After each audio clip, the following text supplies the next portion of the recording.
जनवरी की पहली तारीख को यानी 31 दिसंबर के बाद रात में 12 बजे के बाद जश्न मनाते हैं कई जगह पर, और कई जगह पर हमारे नौजवान साथी शराब पीते हैं, अय्याशी करते हैं।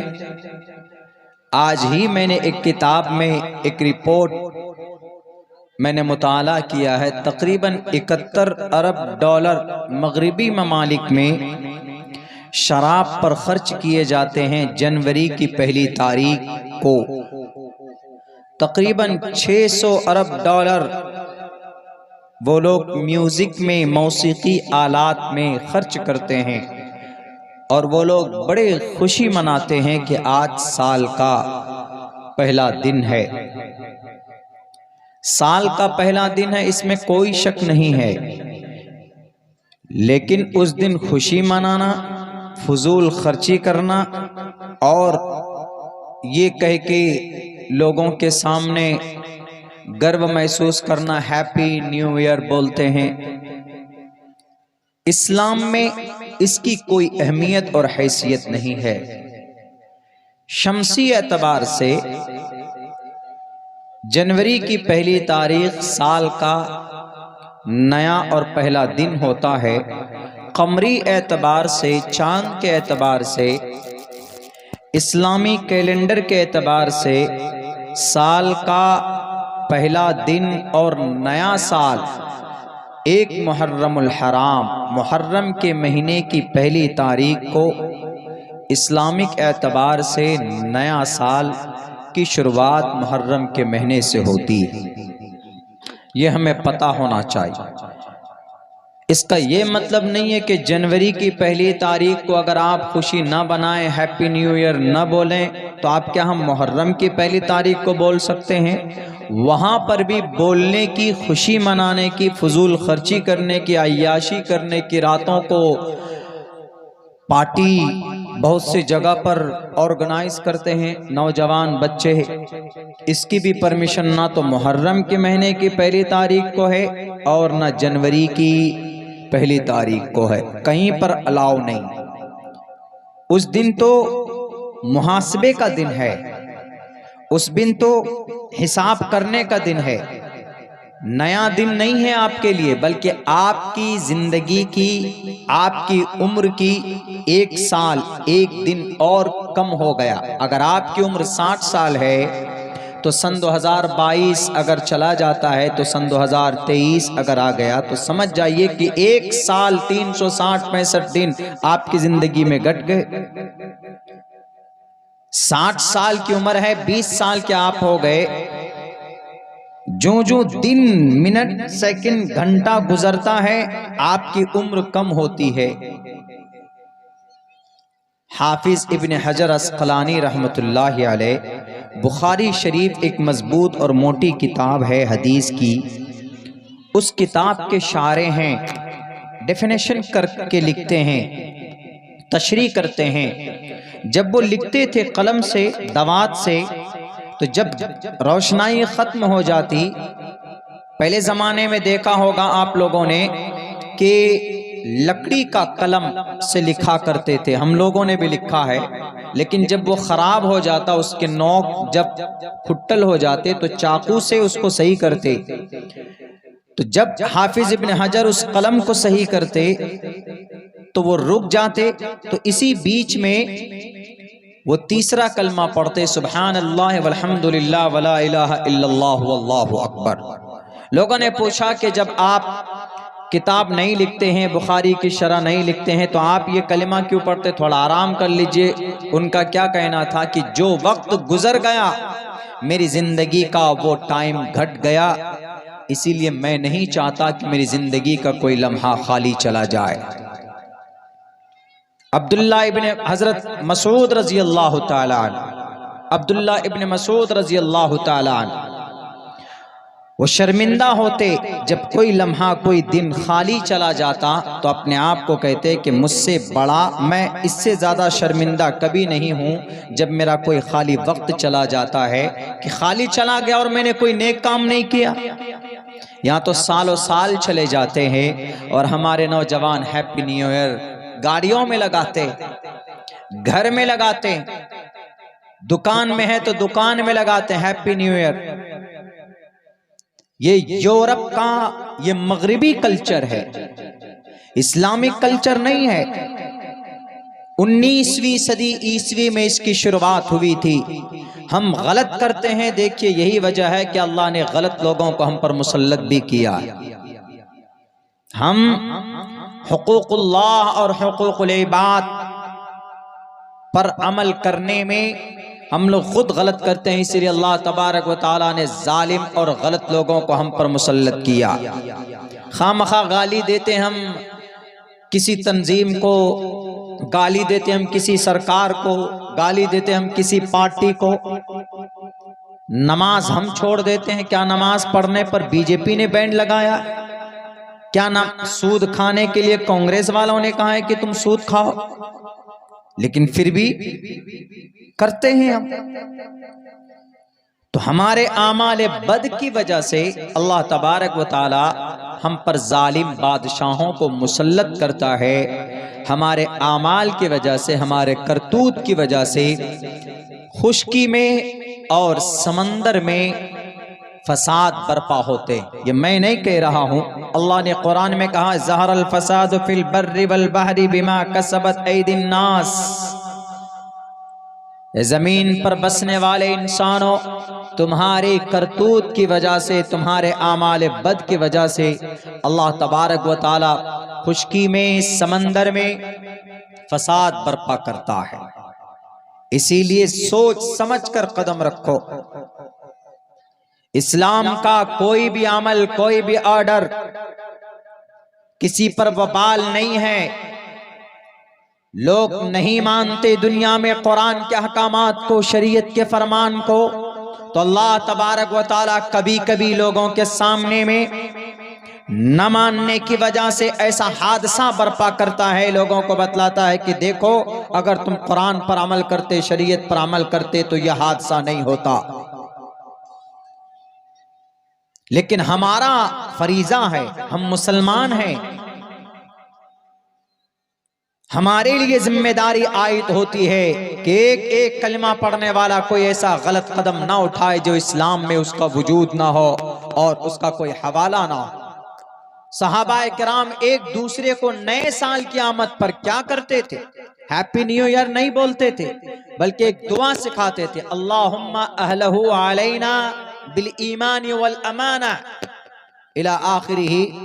सहाबा एक दूसरे को ये दुआ पढ़कर सुनाते थे कि अल्लाह हम पर इस साल को ईमानदारी के साथ, अमानत के साथ, अमन के साथ, सलामती के साथ और अपनी खुशनुदी के साथ इस पूरे साल को गुजार दे, और शैतान से व जवाजुम मिन शैतान, और शैतान मरदूद से हमारी हिफाजत फरमा। ये दुआ किया करते थे। ये नहीं happy new year brother, phone लगाया, ओ Abdul Rahman happy new year. क्या है हैप्पी न्यू ईयर? अपनी जिंदगी के बारे में सोचो कि तुम्हारी जिंदगी अल्लाह ने कम कर दी है, तुम्हारी उम्र में से वो साल कम हो गया। कितनी नमाजें पढ़ी तुमने, कितने अच्छे काम किए तुमने, कितना झूठ बोला है तुमने, कितनी बेईमानी की है तुमने। इस पर रिसर्च होना चाहिए, इस पर गौर फिक्र होना चाहिए, इस पर कंसीडर होना चाहिए। नहीं हैप्पी न्यू ईयर, इसकी शुरुआत कब से? 19वीं सदी में तकरीबन 1879 को रॉयल नेवी, नेवी जानते हैं, नेवी कमांडर और कुछ फौजी लोग होते हैं जो समंदर में जहाज के ऊपर रहते हैं। नेवी, रॉयल नेवी के नौजवान महीनों तक अपने जहाज पर बैठते और समंदर में जाते।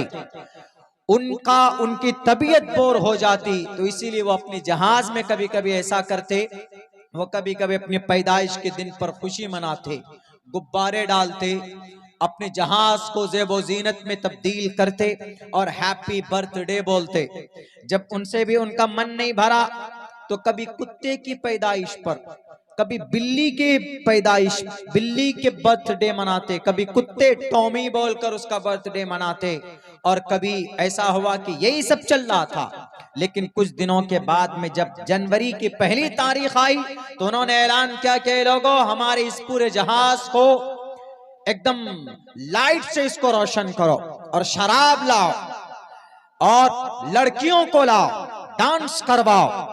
और जब रात को 11:59 होता 31 दिसंबर की रात को, तो लाइट बंद हो जाती, और जैसे ही 12:01 होता AM, यानी जब जनवरी की पहली तारीख को दाखिल होते तो फौरन लाइट्स ऑन किए जाते और वहां पर बोला जाता हैप्पी न्यू ईयर। 1889 90 19वीं सदी में ये रॉयल नेवी के नौजवानों ने ये हरकत की। उसके बाद फिर एक साल के बाद और मजीद तरक्की की गई इसके ऊपर। गलत कॉन्सेप्ट है बहुत सी जगह में। जर्मनी में इस नई तारीख की रात को, जनवरी की पहली तारीख को, चाय की पत्ती होती, हरी पत्ती, उसके ऊपर पानी डालकर उसमें झांक कर देखते कि कहीं आने वाले पूरे साल में जो घटना होगा वो दिखेगा। जर्मनी में आज भी ये प्रथा चला आ रहा। थाईलैंड में जाएंगे तो लोगों पर पानी डाला जाता है जनवरी की पहली तारीख को। क्यों? उनका यह अकीदा है कि पानी डाल देते हैं तो लोग धुल जाता है, तो आने वाले साल में सारे बलाओं से वो लोग धुल जाएंगे। थाईलैंड के अंदर आज भी ये रिवाज है। चाइना के अंदर में बच्चों के हाथ में रेड कलर के लिफाफे में पैसे दिए जाते हैं, और वो पैसों को ये कहा जाता है कि जब तक ये पैसा पूरे साल बच्चों के पास रहेगा, बच्चे बीमारी से महफूज रहेंगे। क्या अकीदा है ये? क्या पैसों से बच्चे महफूज रहेंगे? क्या पानी डालकर कोई गुनाहों से बचेगा? इन सब चीजों की कोई अहमियत और हैसियत नहीं है। और जनाब, आजकल तो ऐसा हो गया कि 31 दिसंबर की रात को फंक्शन हॉल सजाए जाते, लड़कियों को बुलाया जाता है, अपने अपने गर्लफ्रेंड को कॉल करके बुलाते, केक काटा जाता है, पटाखे फोड़े जाते हैं, तब जाकर हैप्पी न्यू ईयर मना करके खुशियां मनाई जाती है। अफसोस है ऐसी तहजीब पर और ऐसी कल्चर पर। दिल्ली के अंदर हुआ हादसा किस वजह से हुआ? इसी गलत प्रथा पर अमल करने की वजह से हुआ। अभी आप लोगों ने वो न्यूज, वो खबर देखा होगा कि एक बेटी स्कूटी पर बैठकर घर जा रही थी रात को तकरीबन 1-1:30 बजे। What is need? क्या जरूरत थी रात को 1:30 बजे घर से बाहर निकलकर? सिर्फ यही हैप्पी न्यू ईयर के बर्थडे पे गए थे जनाब, किसी दोस्त का बर्थडे था। रात को 1:30 बजे बर्थडे मनाया जाता है। अगर आपको कोई महफिल सजाना था या कोई प्रोग्राम करना था तो दिन में करते, और रात को 1:30 बजे 2 बजे रात को लड़कियों को बुलाकर, अपने यार और फ्रेंड को बुलाकर, बिना किसी महरम के साथ के बच्चियों को भेज दिया जाता है फंक्शन हॉल में। वो बच्ची वहां से निकलती, कोई बलेनो वाला शराब पीकर नशे में धुत होकर उस बच्ची को टक्कर मारता, उसकी गाड़ी कहीं और गिर जाती है, और फिर उस बच्ची का हाथ या पैर शायद गाड़ी के किसी अंदर किसी बॉडी में फंस जाता है।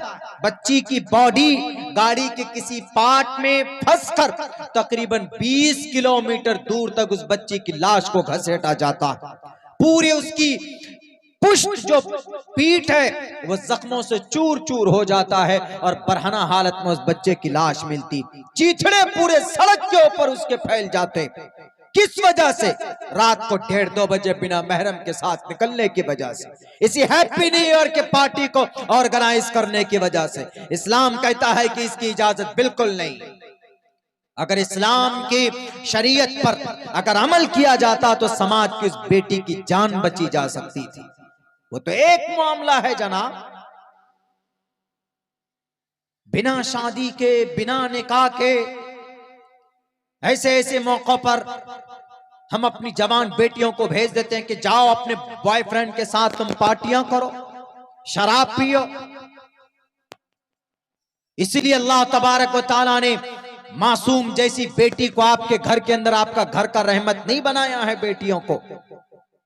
अब बेटियां कान खोल कर सुन ले, अल्लाह ने उनका एक मकाम और एक इज्जत रखी। हमारे हिंदू कल्चर को आगे बढ़ाने वाले सनातन धर्मी भाइयों, आपके ग्रंथ के अंदर बेटी के मकाम को बताया गया, यत्र नार यस्तु पूजन्ते रमन्ते तत्र देवता। कि आपके घर में बेटी है तो उनकी इज्जत करो। ये नहीं कि बर्थडे मनाने के लिए या नए साल में सेलिब्रेशन के लिए। The first time was celebrated 19th century, Royal Navy के जरिए से इस मनहूस बीमारी को वजूद दिया गया, बख्शा गया। इस्लाम कोई इजाजत नहीं देता है।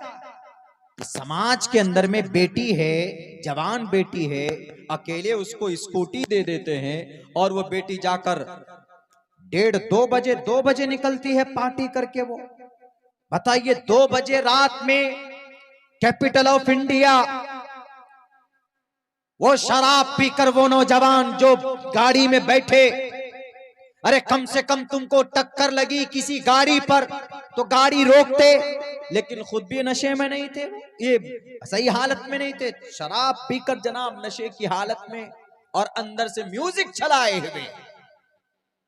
इसीलिए अल्लाह के नबी ने फरमाया, वला तशरिबिल खमर फइन्नहा मिफ्ताहु कुल्ली शर। ए नौजवानों, अपनी जवानी की ताकत को शराब के नशे में बर्बाद मत करो। तमाम बुराइयों की जड़ शराब में। अगर नॉर्मल होते तो गाड़ी में एक पत्थर भी लगता है ना, मैं भी ड्राइवर हूं, मैं जानता हूं इस बात को। अगर आपकी गाड़ी का पहिया भी ऊपर नीचे गड्ढे में अगर गिर जाए तो फौरन आपको पता चल जाता है कि भाई गाड़ी के नीचे कोई बड़ा पत्थर आया हुआ है। एक बॉडी उसके सॉकेट में घुस जाता है, 20 किलोमीटर दूर तक घसीटते, पता नहीं चलता आपको। मेरे भाई, ये मेरे नौजवानों, मेरे मुसलमानों, चूंकि बहुत सारे ऐसे वारदात इन 3-4 दिनों के अंदर सुनने को देखने को मिला है, यही वजह है कि मैंने इसकी तारीखी हकाइक के ऊपर कुछ रोशनी डालने की कोशिश की। इसीलिए इन दिनों में याद रखो नौजवानों, हिसाब करो उस दिन रात को कि हमने सन 2022 के पूरे एक साल में 22 का साल गुजरा तो हमने कौन सा अच्छा काम किया, हमने नमाजें कितनी पढ़ी है, हमने कितनों की चुगलखोरी की है, हम कितने झूठ बोले हैं, हमने अल्लाह की रजा के लिए हमने इस धरती पर क्या क्या किया है। हमारी उम्र अगर 50 साल है तो 50 साल में सन 2022 का साल भी चला गया, अब सन 2023 आया है, तो आने वाले साल में अहद करें कि हम कोई गलत काम नहीं करेंगे, कोई किसी गलत रास्ते पर नहीं जाएंगे। नहीं फिक्र करते, इन सब चीजों पर फिक्र करने की जरूरत है। गलत चीजें कभी कभी ऐसा लगता है कि अपनाते हैं फौरन, हाँ नहीं, बड़ी खुशी का मौलाना, दिन में एक ही मर्तबा ये दिन आता है, साल में एक ही मर्तबा अब ये दिन आया है हैप्पी न्यू ईयर बोलने के लिए। बसों में लोग लिख देते हैं, गाड़ी के शीशे पर लिख देते हैं हैप्पी न्यू ईयर, ये लिख देते हैं। क्या पागलपन है। दुआ करो अल्लाह से। हजरत अब्दुल्ला इब्ने उमर रजी अल्लाह ताला अन्हु कब्र पर से गुजर रहे थे तो घोड़े से उतरकर 2 रकात नमाज पढ़ी। सहाबी ने पूछा, किसी सहाबी ने, कि अब्दुल्ला इब्ने उमर क्या जरूरत थी घोड़े से नीचे उतरकर नमाज पढ़ने की? तो उन्होंने पता क्या बात कही? उन्होंने ये कही कि हमने सुना है अल्लाह के नबी अलैहिस्सलातु वस्सलाम के पाक सहाबा से, वो लोग फरमाते हैं कि आदमी कब्र पर जिनको अजाब हो रहा है वो ये ख्वाहिश कर रहे हैं कि अल्लाह मुझे दोबारा जिंदगी दे दे, 2 रकात नमाज पढ़ लूंगा। उनको मौका नहीं मिल रहा है कब्र पर, लेकिन अल्लाह ने मुझे मौका दिया है, तो इसीलिए मैंने 2 रकात नमाज पढ़ी है ताकि इसकी नेकियां मुझे मिले मरने के बाद। एक एक लम्हा नहीं खाली जाने देते थे। आज पूरी जिंदगी गुजर रही हमारी बिना नमाज की गुजर रही। अल्लाह के नबी अलैहिस्सलातु वस्सलाम फरमाते, मन तरकस्सलात मुतअम्मिदन फक़द कफर। जानबूझकर नमाज छोड़ने वाले नौजवानों, मन तरकस्सलात मुतअम्मिदन, जानबूझकर नमाज को छोड़ने वाला, बालिग मर्द हो कि औरत हो, जवान हो, कि एजेड हो, कोई भी हो, फकद कफर। कद ये वर्ड है अरबी में, कद लफ्ज कद ये माजी में जब पास्ट में यूज होता है तो हम लोगों ने नहव में पढ़ा है अरबिक ग्रामर में, तो वो यकीन का माना देता है। फकद कद कफर, गोया वो काफिर हो गया। इमाम अहमद इब्न हम्बल और इसहाक बिन राहवै दो बड़े मुहद्दिस है, एक फकीह भी है एक मुहद्दिस भी है, ये दोनों तर्जमा करते हैं कि अगर कोई मुसलमान जानबूझकर नमाज को छोड़ता है तो गोया कि वो आदमी ना जानबूझकर नमाज को छोड़ा, गोया कि उसकी फर्जियत का इनकार करने वाला हुआ, इसलिए वह आदमी काफिर। लेकिन कुर्बान जाइए और दूसरे फुकहा पर, इमाम मालिक है, शाफी है, अल्लामा इब्न तैमिया है और इमाम अबू हनीफा रहमतुल्लाह अलैह, मोहम्मद रहमतुल्लाह अलैह, अबू यूसुफ रहमतुल्लाह अलैह, बहुत सारे मुफक्की और फकी और मुहद्दिसीन हजरात हैं, वो ये कहते हैं काफिर तो नहीं होता, अलबत्ता वो कुफ्र के दरवाजे तक पहुंच जाता है जानबूझकर नमाज तर्क करने वाला। इसीलिए मैं कहता हूं कि हम खामखा मोदी जी योगी जी को गाली देते कि हमारी मंदिर हमारी मस्जिदें तोड़ देते हैं, वो हमारे अजान पर पाबंदी लगा लेते हैं, वो हमारी किसी मुस्लिम घरों के ऊपर बुलडोजर से बुलडोज कर देते, उनको गालियां देते। नमाज पढ़ने पर तो कोई पाबंदी नहीं लगाई मोदी जी ने, या कोई कानून लेकर आया मोदी जी क्या नहीं मुसलमान नमाज नहीं पढ़ सकता, कोई कानून नहीं लाया। नमाज पढ़ने के लिए हम लोग आजाद है। Freedom of conscience, profession and practice, article number 25 Bharat का संविधान का। Freedom of conscience and free profession and practice propagation of the religion. आप अपने धर्म के मुताबिक, आप अपने अकीदे के मुताबिक नमाज पढ़ सकते हैं, अजान दे सकते हैं। लाउड स्पीकर पर अजान मना है, लेकिन वैसे नॉर्मल तो अजान देना मना नहीं है। तकबीर दे सकते हैं, नमाज पढ़ सकते हैं, तकबीर तहरीमा अल्लाहु अकबर कहकर नियत बांध सकते हैं, सूरह फातिहा पढ़ सकते हैं, सूरत मिला सकते हैं, 5 वक्त की नमाज पढ़ सकते हैं, जोहर की पढ़ सकते हैं, असर की पढ़ सकते हैं, मगरिब की पढ़ सकते हैं, इशा की पढ़ सकते हैं। क्या कानून आया इस पर? कोई कानून नहीं आया। हम क्यों नहीं नमाज पढ़ रहे? खामखा मोदी जी योगी जी को गाली। मोदी जी तो ये कानून ले आते, मोदी जी तो वो कानून ले आते, ले आए, विराजमान है, कुर्सी पर बैठे, वो इस देश के सबसे बड़े लीडर माने जाते हैं संविधान के मुताबिक। लेकिन अल्लाह की नजर में अल्लाह से बड़ा कोई लीडर नहीं है। अल्लाह की नजर में इंसान की कोई कीमत नहीं है, कोई अहमियत नहीं है, उसके अमल की कीमत है। अगर अमल अच्छा तो अल्लाह की नजर में उसका मकाम बुलंद और बाला। क्यों नहीं नमाज पढ़ते? मन तरकस्सलात मुतअम्मिदन फक़द कफ़र। अल्लाह के नबी फरमाते हैं कि जब भी कोई परेशानी आती, कुर्रतु ऐनी फिस्सलाह, मेरी आंखों की ठंडक नमाज में है मुसलमानों। जब भी कोई परेशानी होती तो 2 रकात नमाज के लिए नियत बांधते, वजू करते, नमाज पढ़ते और अल्लाह से दुआ करते कि अल्लाह मेरी इस परेशानी को हल कर दे। आज हम मुसलमान कुरान से, शरीयत से दूर हैं, इस वजह से हम पर ये जालिम बादशाह मुसल्लत किए गए। और सुन लीजिए, लाख कोशिश किया जाए इस्लाम को बदनाम करने की, लाखों करोड़ों रुपए खर्च किए जाए यूरोप तहजीब और कल्चर को इस्लाम के ऊपर थोपने की, लेकिन कभी भी इस्लाम वो सच्चाई है, इस्लाम वो मजहब, वो दीन है जो कभी भी किसी के मिटाने से मिटा नहीं है, बल्कि और आन बान शान के साथ दंदनाता हुआ पूरी तरीके पर अल्लाह तबारक व तआला ने इसको फैलाया है।